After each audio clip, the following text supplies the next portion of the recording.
Tu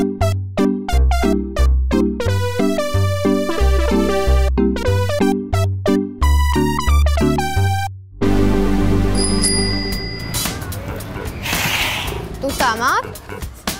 Skaties un mācies. Profiņš.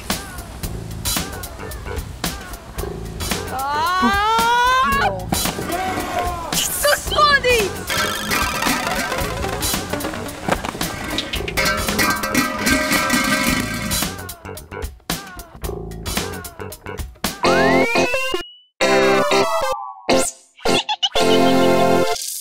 Braukt, neturot stūri, jeb, kā saka, bez rokām, ir stingri noliegts.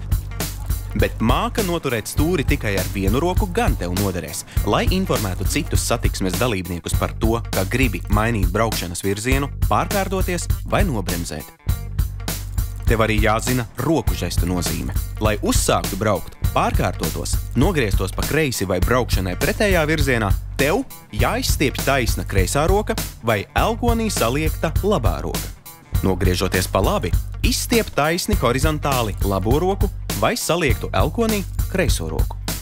Ja gadās, ka priekšā ir šķērslis, kurš jāapbrauc, vēro, lai tu netraucē tiem, kuri brauc pretī vai no aizmuguras.